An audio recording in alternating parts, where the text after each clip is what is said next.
Good morning, students. I am Pawan Bharadwaj, your English teacher. Today I will explain the chapter 9, part 3. Okay, for me that evening, उस दिन शाम को I did not merely understand how a birds fly. उस दिन शाम को केवल मैंने यही नहीं सीखा कि हाउ आ वर्ड्स फ्लाई, पक्षी कैसे उड़ते हैं. इट वेंट मच डीपर, मैं इसमें बहुत गहराई तक गया. आई फेल्ट एज दो the words flight enter into me, मुझे ऐसा महसूस हुआ जैसे कि वर्ड्स की जो फ्लाइट है, जो उड़ान है, वो जैसे कि मेरे अंदर एंटर कर गई. And created a special feeling, और मुझे एक स्पेशल फीलिंग क्रिएट हुई मेरे अंदर. सिंस दैट, उस दिन शाम से, आई वॉज श्योर, मैंने श्योर निश्चय किया, my future study had to be with reference to flight and flight system. मेरे जो फ्यूचर में जो स्टडी होगी वो फ्लाइट एंड फ्लाइट से रिलेटेड ही होगी. My teachers teaching and the event that I witness, मैंने देखा, दैट डे, उस दिन, डिसाइड माई कैरियर पाथ, मेरे जीवन की उस दिन से यात्रा शुरू हुई. वन इवनिंग, उस दिन शाम को, आफ्टर द क्लासेस के बाद, आई आस्क्ड हिम, मैंने पूछा, sir please tell me how can I progress further in learning all about flight. Sir please मुझे बताओ कि मैं जो ये फ्लाइट, पक्षियों की जो वो है, उसके बारे में मैं किस तरह से प्रोग्रेस कर सकता हूँ, मुझे और क्या सीखना चाहिए. He patiently explain to me, उन्होंने मुझे एक्सप्लेन किया, that I should complete my 8th standard here, मुझे पहले अपनी 8th क्लास यहाँ कंप्लीट करनी चाहिए. And then go to high school, और उसके बाद हाई स्कूल में जाना चाहिए. आफ्टर दैट, उसके बाद I should go to engineering college, उसके बाद फिर मुझे इंजीनियरिंग कॉलेज में जाना है. Where I would be able to learn about flight, जहाँ मैं फ़्लाइट के बारे में सीख सकूँगा. If I completed each step, जब मैंने सभी स्टेप जो उन्होंने, मेरे टीचर ने बताए थे, वो मैंने कंप्लीट किए. I would be able to do something connected with flight science, जब मैं ये सब सीखने के लिए एबल हो गया.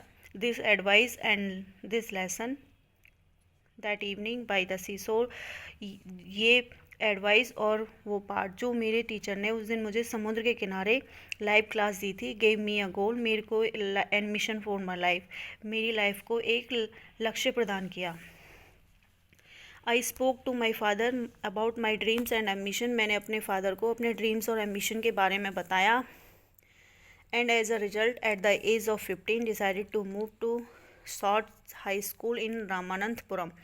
इसके बाद ये डिसाइड हुआ कि जब मैं 15 की एज में, मुझे स्कॉट्स हाई स्कूल जाने के लिए मैंने डिसाइड किया. Saying good bye to Rameswaram and the familiar old street were difficult, Rameswaram को और पूरे परिवार को छोड़ के जाना मेरे लिए बहुत कठिन था. I was a bit scare to going away from this place, मैं यहाँ से जाने में कुछ डरा हुआ था. फ्रॉम दिस प्लेस, क्योंकि where everyone knew me, मैं यहाँ सब कुछ जानता था, सभी को जानता था.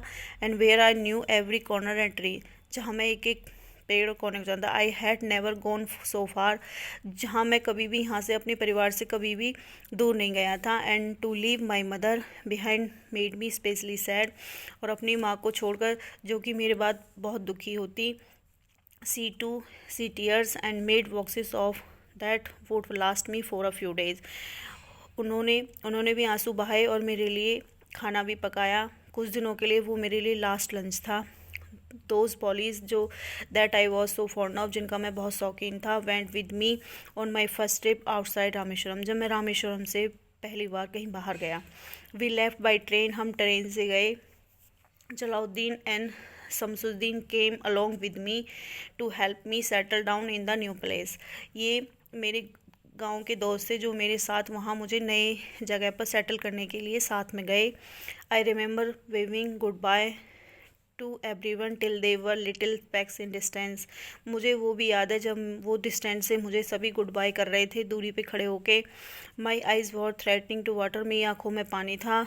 But I held back the tears, लेकिन मैंने अपने आँखों के आंसुओं को रोक रखा था. I was a big boy, मैं अब बड़ा हो गया था. How could cry for my mother in front of everyone, मैं अब सभी के सामने अपनी मम्मी के लिए कैसे रो सकता था. But whatever one's age एक एज थी to live away from your parents for the first time, जब मैं अपने पेरेंट्स से दूर गया. हाउ एवर एक्साइटिंग पेरेंट्स से जब हम कभी दूर जाते हैं तो वो हमारे लिए एक्साइटिंग भी हो सकता है, can also be a bit frightening, कुछ डरावना भी हो सकता है।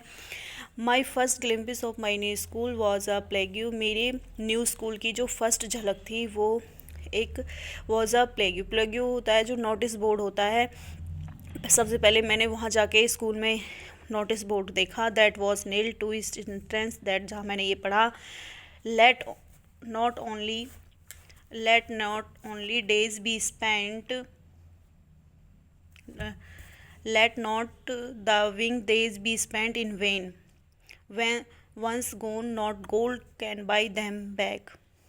जवानी के जोश से भरे हुए अपने दिनों को सही दिशा दें और उन्हें व्यर्थ ना जाने दें, क्योंकि एक बार वे जब गुजर जाते हैं तो फिर अपनी जितनी मर्जी आप दौलत लुटा दें, उन्हें अब आप वापस कभी भी नहीं ला सकते।